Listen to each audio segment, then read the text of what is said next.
क्रूस पर प्रभु यीशु ने दिए थे 7 वचन। प्रभु यीशु के क्रूस पर चढ़ाए जाने की याद में शुक्रवार को मसीही समुदाय गमगीन माहौल में गुड फ्राइडे मनाएंगे। यीशु मसीह के कई चमत्कार देखकर कट्टरपंथी यहूदी ईर्ष्या करने लगे। प्रभु यीशु के क्रूस पर चढ़ाए जाने की याद में शुक्रवार को मसीही समुदाय गमगीन माहौल में गुड फ्राइडे मनाएंगे। यीशु मसीह के कई चमत्कार देखकर कट्टरपंथी यहूदी ईर्ष्या करने लगे। प्रभु के कंधों पर लकड़ी के क्रूस को रखकर पहाड़ी व कटीले रास्ते पर चलाया गया।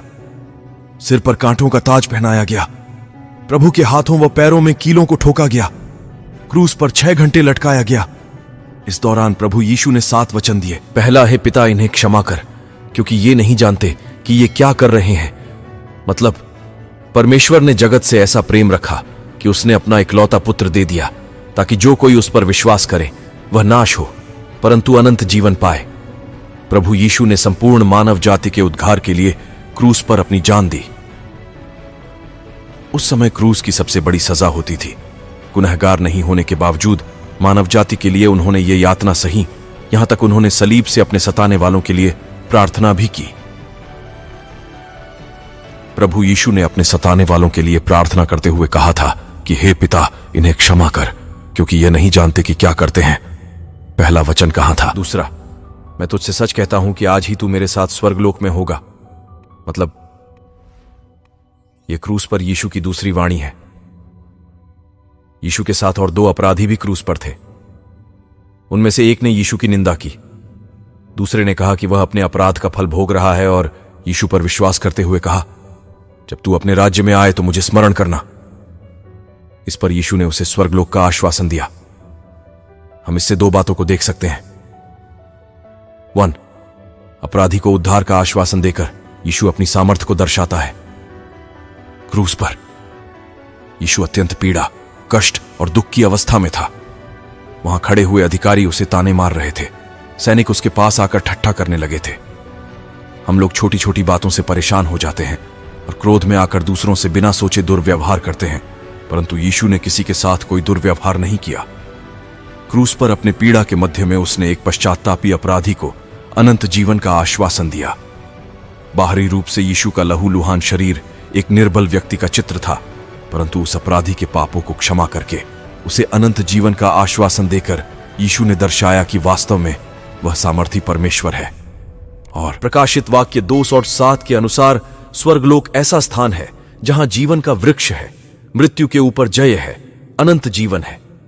परमेश्वर ने आदम को अदन की वाटिका में रखा था, जहां पर वह परमेश्वर के साथ एक घनिष्ठ संगति में था और जहां पर मृत्यु नहीं थी। परंतु उसने परमेश्वर की आज्ञा का उल्लंघन किया और उसके कारण संसार में पाप और मृत्यु का प्रवेश हुआ। अब किसी मनुष्य के लिए यह संभव नहीं था कि वो स्वर्गलोक में प्रवेश करे, परंतु क्रूस पर यीशु ने अपने कार्य को पूरा किया। क्रूस का दुख सहा और स्वर्गलोक में प्रवेश करने हेतु हमारे लिए उपाय किया। अब किसी मनुष्य के लिए यह संभव नहीं था कि वो स्वर्गलोक में प्रवेश करे, परंतु क्रूस पर यीशु ने अपने कार्य को पूरा किया।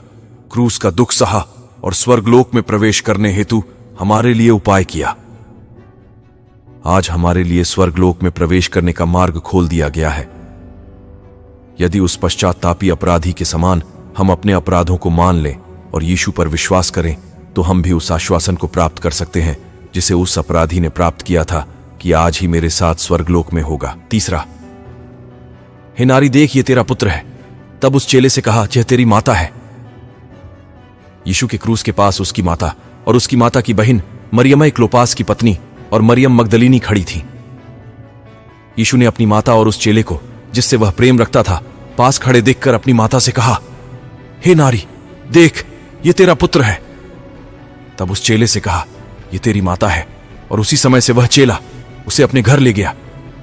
प्रभु यीशु के प्रेरितों में यूहन्ना सबसे कम उम्र के थे और यीशु मसीह उसने सबसे अधिक प्रेम भी करते थे। उनके सांसारिक पिता जब्दी और माता शालोमी थी। कम उम्र के होते हुए भी प्रेरितों में सबसे लंबे समय तक जीवित रहे। सन 96 में पद्मुस नामक टापू पर उन्होंने प्रकाशित वाक्य लिखा, यीशु मसीह के पिता यूसुफ खत्म हो गए थे, किंतु यूहन्ना के माता पिता जीवित थे।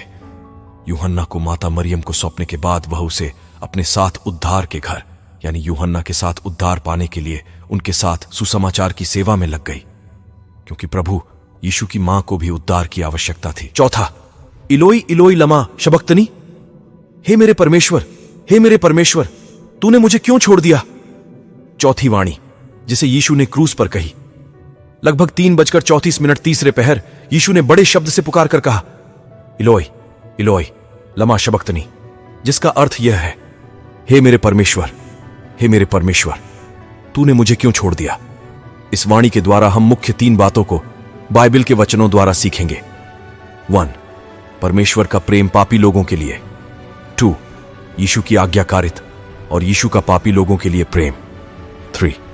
हम पापी लोगों का कर्तव्य। अगली वीडियो में यह 3 बातों को बाइबल की लिखाण से सीखेंगे। आज बस 7 वचन को ही ध्यान रखते हुए आगे बढ़ते हैं तो लौटे हैं 5वां वचन की तरफ। और अगली वीडियो में यह 3 बातों को बाइबल की लिखाण से सीखेंगे। आज बस 7 वचन को ही ध्यान रखते हुए आगे बढ़ते हैं तो लौटेते हैं 5वां वचन की तरफ। और 5वां, मैं प्यासा हूं। 5वीं वाणी, क्रूस पर स्थित वाणी, मैं प्यासा हूं।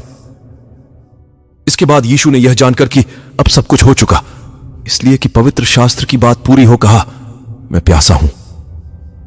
वहां एक सिरके से भरा हुआ बर्तन धरा था, सो उन्होंने सिरके में भिगोए हुए स्पंज को जूफे पर रखकर उसके मुंह से लगाया।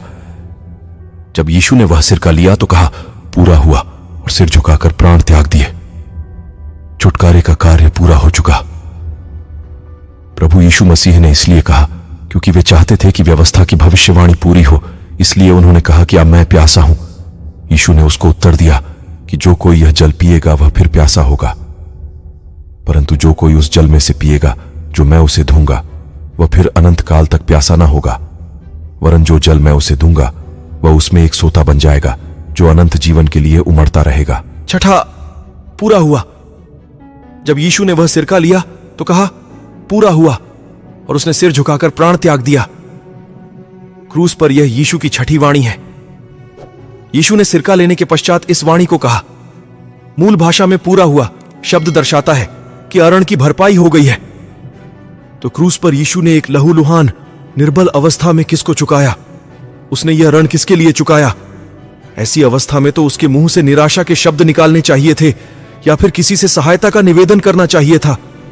क्रूस पर यीशु के यह कहना पूरा हुआ इन बातों को दर्शाता है कि यीशु संसार में आकार पिता की आज्ञाकारिता में रहा और क्रूस की मृत्यु को भी सह लिया। वह पाप से अज्ञात था और उसमें कोई पाप नहीं किया, इसलिए अपने जीवन और मृत्यु के द्वारा उसने व्यवस्था के सब नैतिक और अनुष्ठानिक मांगों को पूरा किया। यीशु ने इस आरण को चुकाया। हमारे पापों के कारण हमने तो मृत्यु कमाई थी, परंतु यीशु ने हमारे सब अपराधों को क्षमा किया और विधियों का वह अभिलेख जो हमारे नाम पर और हमारे विरुद्ध था मिटा डाला। कुलुस्सियों 2:14। यीशु ने इस आरण को चुकाया। अतः यीशु ने अपने पिता की इच्छा को पूरा किया। हमारे प्रति परमेश्वर के प्रेम को प्रदर्शित करने के लिए हम जैसे पापियों के लिए वह इस संसार में आ गया। उसने हमारे पापों का दंड सहा और हमारे पापों का दाम भी चुकाया। 7वां, हे पिता, मैं अपनी आत्मा तेरे हाथों में सौंपता हूं। 7वीं वाणी क्रूस पर यीशु मसीह की 7वीं वाणी।